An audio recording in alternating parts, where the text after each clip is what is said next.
You work long hours, you answer emails at midnight, you drag yourself through meetings you don't believe in. And yet one medical bill, one layoff, one broken car can shove your bank account back to almost zero. In those moments, you can keep telling yourself, I just need to work harder, or you can face a quieter truth. The problem isn't only your income, it's the way you're playing the money game. Welcome to Money Animate.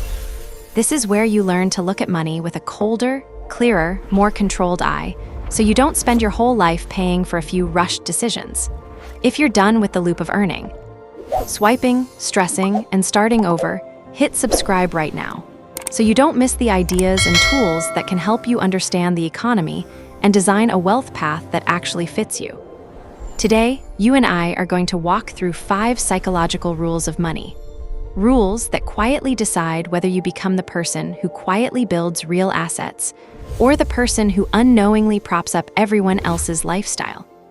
Sit still for a few minutes, because if you stay to the end, you won't look at your paycheck, your net worth, or your time the same way again. You have to start with a hard pill. You do not control everything in the money game. You can wake up early, stay late, stack degrees, jump companies, and still see your plans wrecked by timing, policy changes, market cycles, or a pandemic you never saw coming. Someone buys a modest index fund right before a decade-long bull run. Someone else buys at the peak before a brutal downturn, sees their portfolio sliced in half, and panics at the worst possible moment. If you believe effort guarantees outcome, you become arrogant when you win and cruel to yourself when you lose. The healthier stance is this: luck and risk walk side by side, and your job is not to erase them, but to make sure they can't destroy you. That means cutting back on consumer debt, never going all in on one bet, and always keeping a layer of safety capital so that when risk knocks, you bend but don't break. Once you see how fragile everything can be, you have to confront something almost no one talks about. Earning money and keeping money are 2 different games. To break out of survival mode, you will have to take some risk. Learn a rare skill, switch industries, start a side business, invest in assets you've actually studied. That kind of controlled aggression opens doors. But once you've built a base, some savings, some investments, a livable lifestyle, the rules must shift from how fast can I grow to how long can I survive. Keeping money isn't about bravado. It's about discipline, skepticism, and a very sober fear of anything that can wipe out 10 years of progress. You stop chasing lottery tickets that could double your net worth, but could also cut your life in half. The real winners in money aren't the ones who had the biggest win once. They're the ones who refuse to get kicked out of the game. In modern Western culture, it's almost effortless to be fooled by what you see. You watch someone step out of a new car, wearing the right brands, posting from the right neighborhoods, weekends in the right cities, and your brain whispers, they've made it. But what you're seeing is spending, not wealth. Real wealth lives in what never shows up on Instagram. The cash that wasn't spent, the investments no one claps for, the boring accounts that quietly compound in the background. That's why someone with an average salary, living below their means in a mid-sized city, saying no to constant upgrades, can end up financially independent in their 40s or 50s. They're not lucky. They've just said no to thousands of tiny social temptations you say yes to without thinking. At the same time, plenty of people with high incomes and impressive job titles are sprinting on a faster treadmill. Their lifestyle expands in perfect sync with every raise and bonus.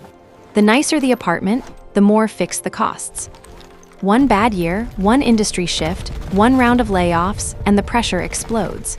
Income is just the speed at which money passes through your life. Wealth is what remains after it passes. Once you stop obsessing over, what do people think I have? And start asking, did my net worth actually grow this year? You quietly switch games from performance to ownership. Even then, there's a more subtle trap waiting, the trap of never enough. Right now. You probably have a number in your head, a salary, a net worth, a lifestyle that would finally feel comfortable. But human nature is predictable. When you get close to that number, your expectations rise faster than your bank account. That dream starter home becomes too small. That first decent car becomes embarrassing next to what your peers drive. It never stops on its own. You start trading away your health, your evenings, your integrity, just to climb one more rung on a ladder that has no top. No boss, no government, no culture will tap you on the shoulder and say, "That's enough, you can stop now." You have to do that yourself. At some point, you owe yourself one brutally honest evening with no social media and no noise, just a blank page and a question. For me. Not for anyone watching me, what is enough to live calmly, to care for the people I love, and to not sell my soul for another dollar? Once you sketch that zone, your job isn't to stop growing. It's to stop gambling the irreplaceable, your health, your peace, your freedom, to chase what you don't actually need. The wealthiest person in the room is rarely the one with the flashiest toys.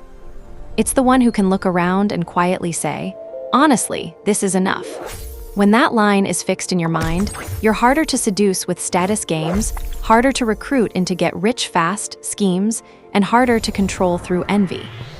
Only after you define enough can you see the real purpose of money, buying back the rights to your own time.